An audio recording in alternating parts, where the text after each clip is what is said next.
Hello everyone, and welcome back to my channel, where everything you're about to hear and see has been done in one take. I'm your host, the One Take Man. Today I am on RedanianIntelligence.com, a website I just found out that is full of news about the Witcher franchise. And I am here because just last week, if you'll notice the date here in this in the URL, the trailer for season 2 of The Witcher just dropped. If you've followed my channels, plural, to any extent, you'll know that I wasn't much of a fan of what they did in season 1, but I enjoyed the books quite a bit. So I'm pretty much interested in what will happen in season 2. And given the new trailer just dropped, and gave all people who might be interested in it a few hints on what is to come, I thought I'd discuss it. Before I go too deep into that, there are two things I want to address. First of all, this video will contain spoilers for Blood of Elves, the book that this season is most likely to adapt, first and foremost, and for the rest of the series as a whole. Not major spoilers, so I'm not going to tell you how everything ends. But if any part of this trailer reminds me of something that happens at some point later in the books, I will mention it. And the second thing I want to get out of the way is this medallion right here.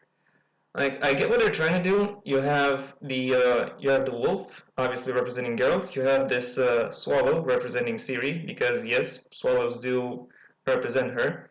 Her name actually derives from a Zirael, which is a word in the Elf language or Old language, meaning swallow. And then we got this, which I assume is supposed to be either a lilac or a gooseberry, representing Yennefer. It's a good idea in theory, but in practice this means that this symbol here is overloaded. It's supposed to be a medallion, but it's already kind of busy, noisy, so to speak. If I kind of think I know what they're going for.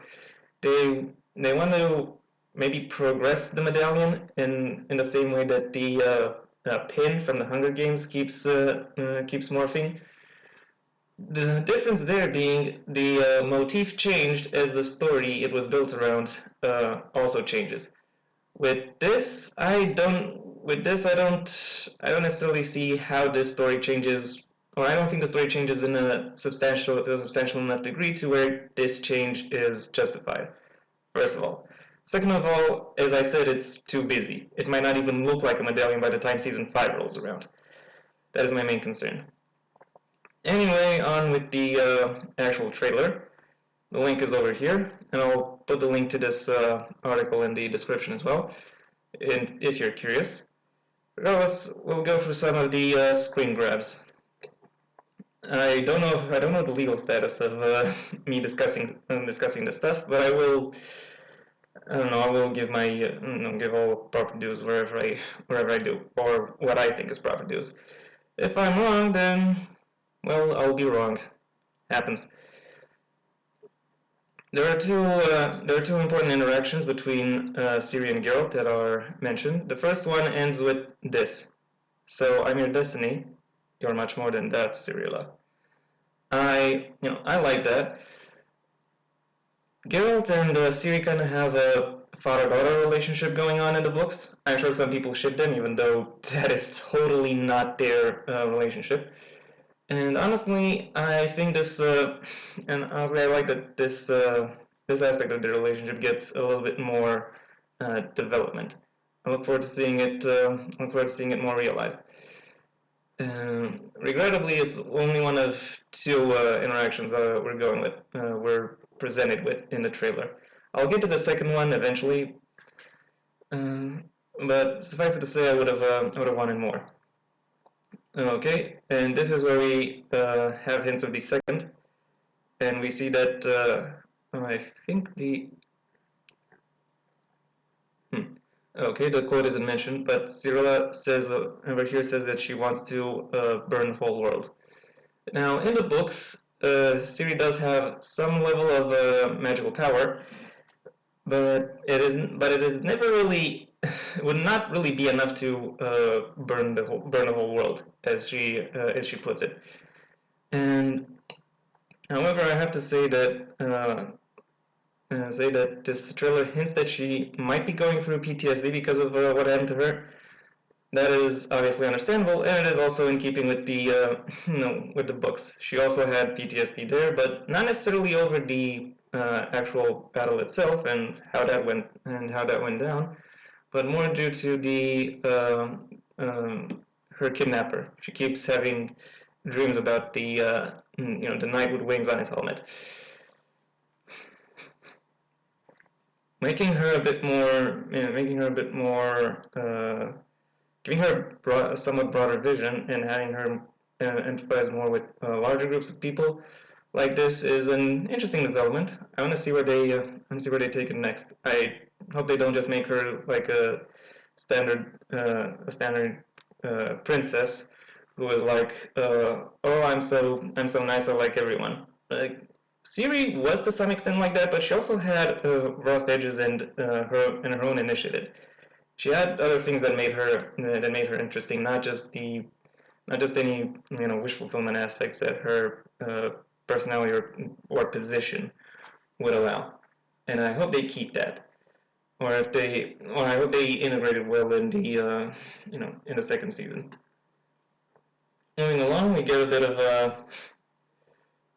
we get some walks through the forest. We get this mansion. Uh, yeah, stuff happening. This guy is part of the short story A Grain of Truth. I I don't know. It was pretty interesting short story. It's kind of surprising that didn't really make it in the first season. But I do have to wonder why they're trying to bring it in here in the second season. Thing about the short story is that it's kind of full of dialogue, and that is really the one thing and that was one of the things I've missed in from the second season, because the books are very dialogue driven. Everyone is surprisingly witty, and every single piece of dialogue is expansive and entertaining. Uh, if they bring this if they bring this story in and actually at least try to replicate some of that dialogue, that will be a huge step towards making the second season a little bit more enjoyable, I'll say. Okay, we get some hints of a fight, which is good. I have praised the first season for how well it's done its action scenes. Though I have to say, one thing I don't really like about those action scenes is that the action scenes between human fighters are quite a bit better than the action scenes between uh, a humanoid figure and a monster. Maybe this is something that will be improved in the second season, or maybe we could see Witchers going a bit more strategically, trying to use their minds in such a way um, as to utilize the vulnerabilities of their monstrous opponents in such ways to defeat them. I At least I hope so. That made the books more interesting to read, and I think it would make the shows a bit more interesting to watch as well. And moving on, and we get some scenery porn. I've already praised the first season on its technical merits, and I look forward to seeing.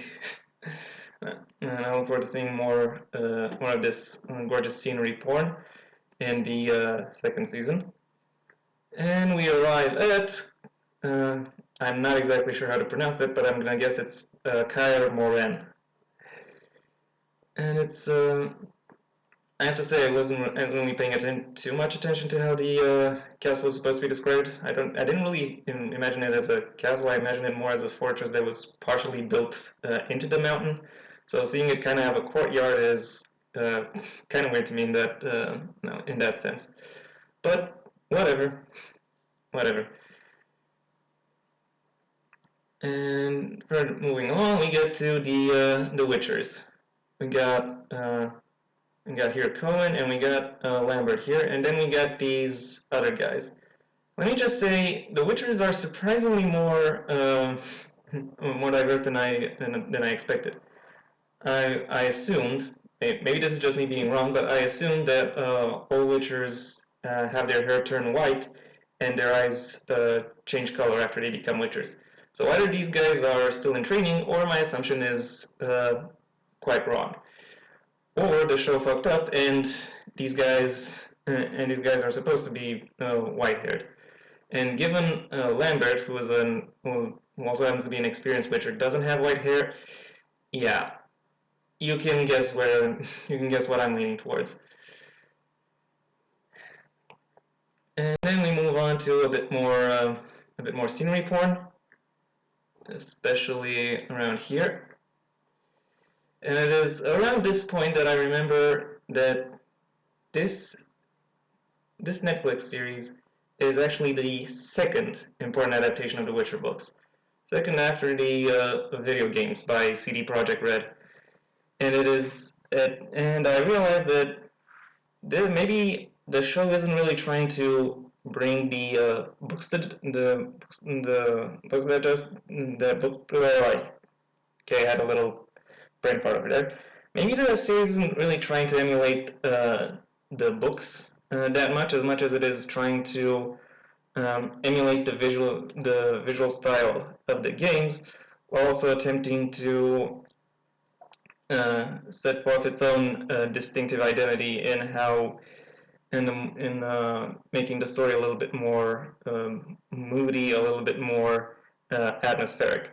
The fact that in practice that means that it makes the story become more dour and the atmosphere more oppressive is kind of an unfortunate consequence of people who don't really have the maybe don't have the experience necessary to know that that doesn't necessarily work. Maybe it's just a failed experiment. I don't know.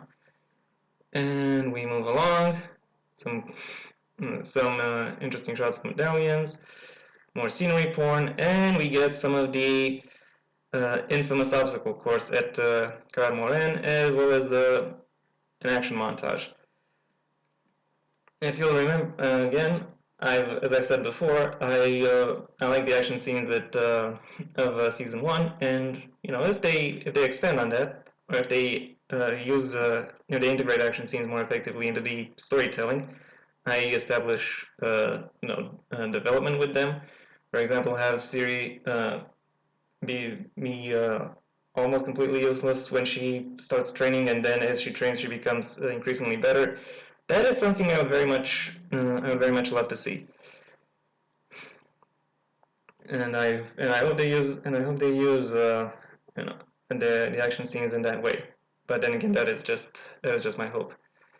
And we got some hints on a potential action scene in Kaer Morhen, to which I say, great. Let's showcase why these why the Witchers are such legendary fighters. And we get a lot of chaotic shots, a lot of action shots, so to speak. And yeah, of course, that scene. If I say run, you run, which is kind of what happens. And yeah, some hints at action, but we don't really see what exactly the action is supposed to be. There are maybe some screenshots I skipped over that hint towards that, but over here overall the trailer is kind of vague about it, or at least it is vague to people who are new to the franchise. Anyway, we move on, and we get this picture of Ciri running down a path in the forest, and in front of her, or rather, yeah, I'll say it, in front of her, there is a chestnut-haired figure, somewhat cloaked in blurriness. This is most likely Triss Merigold, who in the books kind of takes on a big sister role for Ciri, and becomes and takes and does her best to take care of her while she is visiting Kaer Morhen. She brings a lot of both maturity and levity into the story, and is comic relief in the best possible way comic relief could be. Given, however, that she is quite literally muted, and not just in her appearance, but also um, further along in the in the trailer, I I don't think they're gonna keep to that. I don't think they're gonna keep to that role. I think they might also. I fear they might also make her somewhat more dour and somewhat more serious, with the biggest air quotes imaginable, which would be regrettable, but whatever. And yeah, ads, ignore them. And this kind of proves my point. We still don't see her face. We still don't know what she's like. We can only hint. So yeah, it's quite possibly gonna be um, a bit of a more dour appearance. I just hope not. Then we got some scenes with Nilfgaardians. Yeah, whatever. Then an assortment of shots, faint Redanian intelligence, and yeah, some descriptions, la la la la la. And we get Jaskier in his appearance in a blink and you'll miss it moment. And let me just say, this appearance does not do him justice at all in any shape. This guy is supposed to be ridiculously beautiful, to the point where he basically has at least one lover in every city he encounters. And this image doesn't really inspire that. And also this hat. This hat is ugly as fuck. Like, what is this? How does it suit him in any way? How does it suit his image or his appearance in any way? I just don't get it. Maybe there's some kind of medieval sensitivity that I'm missing here that actually makes anyone who wears such a hat very fuckable. But again, I don't see it. Whenever whenever Jaskier or Dandelion in the books was described as wearing a hat, I kind of imagined him wearing a Robin Hood style hat, not this, whatever this is. And then, oh yeah, we get this shot of the side of Rhys shouting out Yennefer's name in the aftermath of the Battle of Sodden Hill. Uh, Now, in the books, or particularly in Blood of Elves, Yennefer's whereabouts are a mystery to the rest of the magic user community. Everyone is trying to find her, and the reasons for why she is sought after are really only revealed in the next book, Time of Contempt, which kind of deals with a rift within the magic user community. A rift that goes on to have some tragic turns. And I will say this about the show. One thing it did right is that one of the things it did right is that it expanded a bit the roles and the interactions between various magic users. Those interactions were kept pretty much on the down low within the books for reasons I can't really imagine. Maybe it's because Sapkowski didn't exactly have an idea of how the magic users are supposed to work. But now that we know, I fully expect the relationships among the magic users to become a bit more developed. And not mention, when I first saw this and when I first heard this, I also thought that they would finally start treating Yennefer more like the badass of the books, who could give every single one of her peers the slip and stay on the down low for most of an entire book. And then my hopes were dashed when these two scenes came up, or these two pictures. We got Yennefer, who is spent out after her massive burst of power at Sodden Hill, being captured by Fringilla Vigo of Nilfgaard. Don't get me wrong, I don't necessarily oppose the two of them meeting, because in the books they did face off against each other at Sodden Hill, i.e. they were on opposing sides during the battle, and yes, they did also meet up after the battle, but they met up a few months to a few years after Sodden Hill at the Monte Calvo Lodge, not immediately afterwards. This is a change I don't like from the books, and don't get me wrong, I don't like it. It's not that I don't like it because it's a change. I'm all for change if it actually makes the story more interesting or more palatable. See what I was talking about when it came to Jaskir's appearance and hat. But this change does not improve the story at all. It really only serves to make Yennefer more quote unquote relatable by making her more by just making her more victimized, by just piling trauma on top of her. This does not make for an interesting story, and you're not going to make Yennefer more interesting by making her more vulnerable. What makes Yennefer interesting in the books isn't any of her supposed vulnerability, or not just her vulnerability, which she most often hides, but it is also how she manages to hide it. She very much focuses on becoming the best sorceress she can be, and on projecting this um, aura of uncanny ability.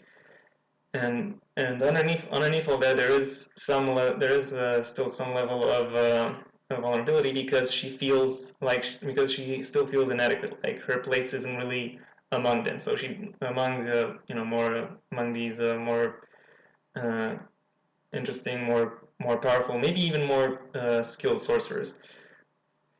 But she very much hides that by by focusing on her abilities and by trying to constantly one up what magic users can do. And that comes up in very interesting ways all throughout the books. But it doesn't come up and you're not going to make her more interesting by making her more vulnerable like this. You're not going to make her more interesting by giving her more trauma. I was very much looking forward to what would happen to Yennefer this season, and now you've kind of thrown it away. Not gonna lie. Oh well, at least you still have a Syrian girl that could still have an interesting relationship. But there is one thing that I will say saves this trailer, namely Francesca Findabair, the Queen of the Elves. Elves are supposed to be ethereally beautiful, unearthly beautiful in the books, and in terms of casting, that means whoever looks good in pointy years. And I'm not going to comment on Messia Simpson's appearance as Francesca Findabair. I just like that she's here, partly because Francesca is involved in two of the most important plots of the book. First of all, the political plot surrounding kingdoms and who gets to live where. And second of all is the magical plot, as in what powers should people with magical abilities take on in the world. And the fact that she comes up, and especially now, really shows me that they're going to try and develop both of these both of these plots. And I very much look forward to these developments taking place. Partly because it's done by Netflix. Netflix, which has been able to do a slew of great shows based on based on morally great characters. BoJack Horseman, House of Cards. A third example I'm missing right now. If this becomes the third example for how to do morally great character casts right, everything about this trailer will be vindicated. Everything about this show in general will be vindicated. Even how it treats Yennefer. Okay, so handle that part right, and I'll very much accept what's going on with Yennefer. And yeah, that was the end of this article and of my discussion about a trailer. Some closing thoughts. What am I not looking forward to? Well, I'm not looking forward to whatever this show wants to do with Yennefer, because they pretty much show me they don't really understand what really makes her character tick, or if they did, they decided that that's not interesting enough and just toss it away in order to make her simply a whoopee. However, what is going on with Geralt and Ciri still has the potential to carry the show, and I very much look forward to how their relationship gets developed, and also I look forward to more expansive or more intriguing action scenes moving into the second season. The other thing I look forward to is the developments and the in the political and magical storylines that will occur throughout the course of this series. Because if you've already established some of the most important players in the first season, even if even if not as elegantly as I would have liked it, and if you expand upon that, give them all solid characters and solid motivations for why they would go one way or another when it comes to their rifts and motivations, then I very much think Netflix will have a good show on their hands. It might still be a mediocre story, but it will at least be told in a more interesting way. So yeah, that's the best case scenario. Cool, a cool action movie with some uh, cool action series with some very intriguing political world building. Worst case scenario, we just get a bunch of cool action scenes, which I think some people will be fine with. And yeah, those have been my reactions and commentary to the Witcher trailer. I uh, I hope you enjoyed it. Thank you very much for your attention. If you did enjoy it, then please like this video, and maybe also share it wherever you think it'll be most enjoyed. If you have anything you'd like to add, the comment section awaits your input. And if you want to see when the next video comes out, then I suggest you go ahead and subscribe. Maybe also ring the bell or do whatever else YouTube will ask of you in order to keep you notified. Until next time, I have been the One Take Man.